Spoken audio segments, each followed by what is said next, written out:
iOS 15 updation apple നിർത്തിയിട്ട് 2 കൊല്ലത്തിന് മേലെയായിട്ടും ഇപ്പോഴും ആപ്പിൾ iOS 15 പുതിയ സെക്യൂരിറ്റി അപ്ഡേറ്റ് ലഭിക്കുന്നുണ്ട്. സോ ഈ ഒരു അപ്ഡേഷൻ്റെ തുടക്കം തന്നെ നമ്മുടെ ബിൽ നമ്പറിൽ നിന്ന് സ്റ്റാർട്ട് ചെയ്യാം. നേരെ നമ്മുടെ സെറ്റിങ്സിലേക്ക് പോകാം.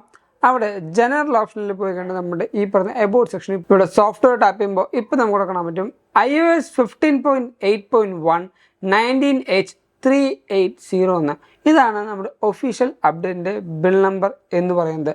ഈ ഒരു അപ്ഡേഷനിൽ ആപ്പിൾ ഏറ്റവും കൂടുതൽ ഫോക്കസ് ചെയ്യുന്നത് പുതിയ സെക്യൂരിറ്റി അപ്ഡേറ്റ്സ് കൊണ്ടുവരാണ്. ഓരോ വട്ടവും നമ്മുടെ ഈ പറഞ്ഞ ഡിവൈസിൽ ചെറിയ ബഗ്ഗുകളോ അല്ലെങ്കിൽ എന്തെങ്കിലും ഒരു ടെക്നിക്കലായ ഇറേഴ്സ് വരുമ്പോൾ അത് കറക്റ്റ് ചെയ്യാൻ വേണ്ടിയാണ് ഈ പറഞ്ഞ സെക്യൂരിറ്റി അപ്ഡേറ്റ് നമുക്ക് ലഭിക്കുന്നത്. ഓരോ വട്ടവും ആപ്പിൾ അത് മറന്നു പോകാതെ നമ്മുടെ എല്ലാ ഡിവൈസിനും കൊടുക്കുന്നുമുണ്ട്. നിങ്ങൾക്ക് ഈ പറഞ്ഞ വാൾപേപ്പർ നോർമൽ ഒരു വാൾപേപ്പറായിട്ട് തന്നെയാണ് ഫീൽ ചെയ്യുന്നത്.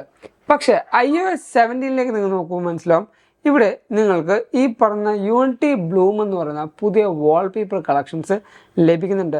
iOS 15 അതേപോലെ iOS 16 നമുക്ക് ഈ ഒരു വാൾപേപ്പർ ലഭിക്കില്ല. പക്ഷേ നിങ്ങൾ സങ്കടപ്പെടേണ്ട, കാരണം നമ്മുടെ എവിക്കയുടെ ഒഫീഷ്യൽ വെബ്സൈറ്റിൽ ഈ പറഞ്ഞ യൂണിറ്റി ബ്ലൂമിൻ്റെ 2024 എഡിഷൻ ഇപ്പോൾ അവൈലബിൾ ആണ്. നിങ്ങൾക്ക് ഇവിടെ ക്ലിക്ക് ചെയ്തുകൊണ്ട് ഈ ഒരു വാൾപേപ്പർ സിമ്പിളായിട്ട് ഡൗൺലോഡ് ചെയ്ത് നിങ്ങളുടെ ഡിവൈസിൽ യൂസ് ചെയ്യാൻ പറ്റും. അടുത്തതായിട്ട് ഈ ഒരു അപ്ഡേഷൻ വന്ന സെക്യൂരിറ്റി അപ്ഡേറ്റ് നമുക്ക് നോക്കാം. നേരെ നമ്മുടെ ആപ്പിളിൻ്റെ ഒഫീഷ്യൽ സെക്യൂരിറ്റി റിലീസിലേക്ക് പോകാം. താഴത്തേക്ക് സ്ക്രോൾ ഡൗൺ ചെയ്ത് പോകുമ്പോൾ ഇവിടെ നമുക്ക് കാണാൻ പറ്റും iOS 15.8.1 ആൻഡ് iPadOS 15.8.1 എന്ന്. അവിടെ ടാപ്പ് ചെയ്യുക. ഇവിടെ നിങ്ങൾക്ക് നോക്കുമ്പോൾ മനസ്സിലാവും എല്ലാ സെക്യൂരിറ്റി അപ്ഡേറ്റും ആപ്പിലൂടെ ലിസ്റ്റ് ചെയ്തിട്ടുണ്ട്. വെബ് കിറ്റിനാണ് ഏറ്റവും ആദ്യത്തെ വന്നിരിക്കുന്ന സെക്യൂരിറ്റി അപ്ഡേറ്റ്. അതേപോലെ താഴത്തും ഒരു സെക്യൂരിറ്റി അപ്ഡേറ്റ് വന്നിരിക്കുന്നത് വെബ് കിറ്റിനാണ്.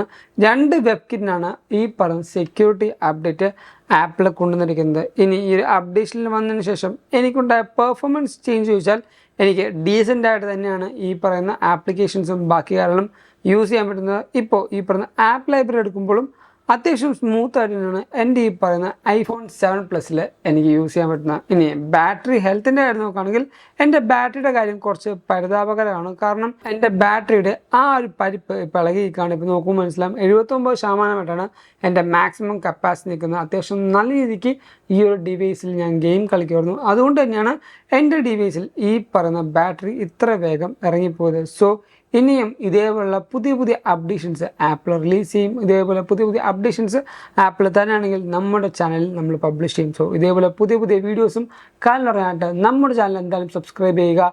അതോടൊപ്പം തന്നെ നിങ്ങൾക്ക് പുതിയ കാര്യങ്ങൾ അറിയാനായിട്ട് നമ്മുടെ apple Telegram community just join ചെയ്യാൻ മതി. അവിടെ ജോയിൻ ചെയ്യാൻ ലിങ്ക് ഞാൻ നമ്മുടെ ഡിസ്ക്രിപ്ഷൻ ബോക്സിൽ കൊടുത്തേക്കാം. അല്ലെങ്കിൽ ഈ കാണുന്ന QR കോഡ് ജസ്റ്റ് ഒന്ന് സ്കാൻ ചെയ്താൽ മതി. ഇപ്പോൾ തന്നെ നിങ്ങൾക്ക് ആപ്പിൾ ടെലിഗ്രാം മെമ്പറായിട്ടും മാറാൻ പറ്റും. അതോടൊപ്പം നമ്മുടെ ഇൻസ്റ്റാഗ്രാമിൽ link തൊട്ടടുത്തേക്കാം. Go follow me on Instagram too. And thank you so much for watching this whole video. This is Jebin Xavier signing from Evica.